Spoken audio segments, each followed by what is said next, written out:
पीरपैंती के मानिकपुर पंचायत अंतर्गत Lakshmi Narayan high school के प्रांगण में रविवार को बिहार सरकार के पूर्व मंत्री व वीआईपी सुप्रीमो मुकेश सहनी ने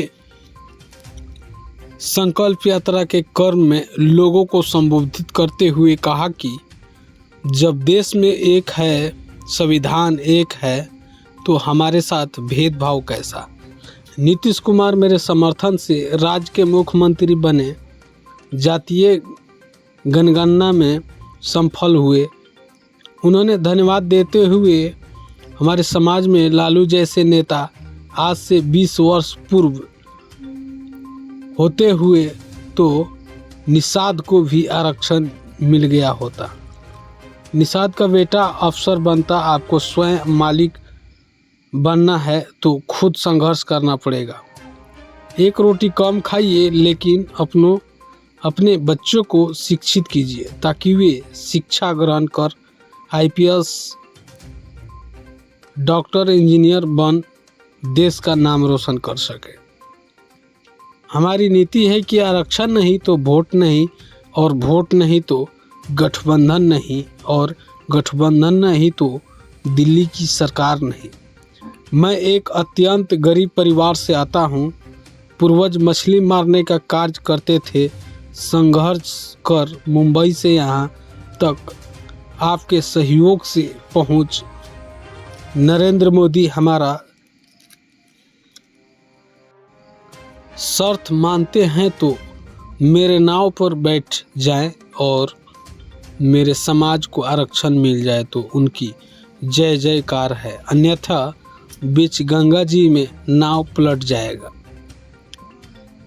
सहनी ने इन सारे बातों को अपने भाषण में लोगों को संबोधित करते हुए बताया, और इस मौके पर मंच पे उपस्थित प्रभारी दिनेश विनय सिंह निषाद, महिला जिला अध्यक्ष शारदा सिंह निषाद, जिला प्रवक्ता परवीन महलदार, नालंदा जिला अध्यक्ष सत्येंद्र बिंद, जिला अध्यक्ष अबुल हुसैन, प्रदीप बिंद, अनीता देवी निषाद, कामदेव सिंह, दशरथ सिंह निषाद, मंदोष महलदार, सुधीर चौधरी, शैलेंद्र निषाद, राजू सरपंच, मुखिया संजय महलदार, मुखिया परवीन महलदार, अनुराग कुमार निषाद जो पीरपैंती के मंत्री हैं, पेक्स अध्यक्ष विनोद मंडल सहित भारी संख्या में कार्यकर्ता उपस्थित दिखे।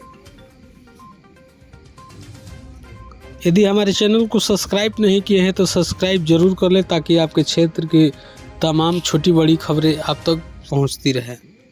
धन्यवाद। को पढ़ाइए, लिखाइए, काबिल बनाइए। जब तक आपका समाज शिक्षित नहीं होगा तब तक आपका समाज आगे नहीं बढ़ेगा। इसलिए अपने बच्चे को पढ़ाइए, लिखाइए और काबिल बनाइए। और दूसरा, अपने अधिकार के लिए संघर्ष कीजिए, अपने अधिकार के लिए लड़ाई लड़िए। जब तक आप अपने अधिकार के लिए लड़ाई नहीं लड़िएगा तब तक आपको गरीबी से आज़ादी नहीं मिलेगा। साथियों, गरीबी से आज़ादी नहीं मिलेगा। जैसे कभी हमारे पूर्वज सैकड़ों साल, पौने 200 साल अंग्रेज से लड़ाई लड़ा, तब जाके देश आज़ाद हुआ। हमारे पूर्वज एक ही संकल्प के साथ लड़ रहा था कि हम देश को आज़ाद कराएंगे और हमारे आने वाला पीढ़ी जो है वो सर उठा के जिएंगे। लेकिन देश तो आज़ाद हुआ सही में, लेकिन खास करके निषाद समाज के सभी जाति को गरीबी से आज़ादी नहीं मिला। साथियों, गरीबी से आज़ादी नहीं मिला। आज मुझे लड़ाई है।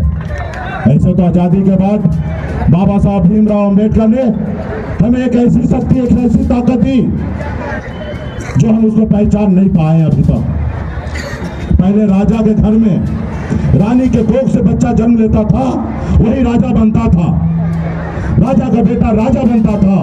लेकिन बाबा साहब भीमराव अंबेडकर ने जो संविधान बनाया उसमें कहा कि राजा का बेटा राजा नहीं बनेगा, रानी के कोख से बच्चा जन्म ले वही राजा नहीं बनेगा। अब इस देश का राजा वही बनेगा जिसके पास वोट होगा, वही राजा बनेगा। वो आपको एक वोट गिराने का ताकत दिया, लेकिन आप अपने वोट को नहीं पहचान पाए।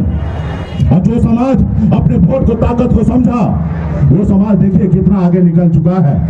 जैसे हमारे आदरणीय लालू प्रसाद यादव जी, मुलायम सिंह यादव जी, बहन मायावती जी, स्वर्गीय पासवान जी, इन लोगों ने अपने वोट को ताकत को समझा जब लालू जी ने अपने वोट की ताकत को समझा तो उन्होंने दल बनाया, और जब दल बनाए तो उनके लोगों ने उनको साथ दिया, और जब उनके लोगों ने साथ दिया तो बिहार का 15 साल मुख्यमंत्री बने रहे साथियों, 15 साल मुख्यमंत्री बने रहे। और वो पैसे के दम पे नहीं बने, वो वोट के दम पर बने। इसलिए साथियों वो वोट आपके पास भी है, वो ताकत आपके पास भी है। जैसे कभी हनुमान जी के पास शक्ति था, लेकिन उनको अंदाजा नहीं था कि हम 7 समुद्र पार कर सकते हैं। जब हनुमान जी को याद दिलाया गया कि हे प्रभु आपके पास अपरंपार शक्ति है, आप 7 समुद्र पार कर सकते हैं, तो हनुमान जी का एहसास हुआ और 7 समुद्र पार जाके रावण को लंका जलाने का काम किया साथियों। वही शक्ति वही ताकत आपके पास भी है, सिर्फ जरूरी है अपनी शक्ति को पहचानना। काश अगर हमारे समाज में 30-40 साल पहले कोई नेता, लालू प्रसाद जी जैसे नेता जन्म लेते और मजबूती से समाज के लिए लड़ाई लड़ते, तो आज हमें निषाद को आरक्षण मिल गया रहता, एससी का दर्जा मिल गया रहता। और जब आरक्षण मिल गया होता तो क्या लाभ मिलता मैं बताता हूँ। आज यूपी में जाइए, बिहार में घूमिए, झारखंड में घूमिए, एक भी निषाद का बेटा कलेक्टर नहीं है।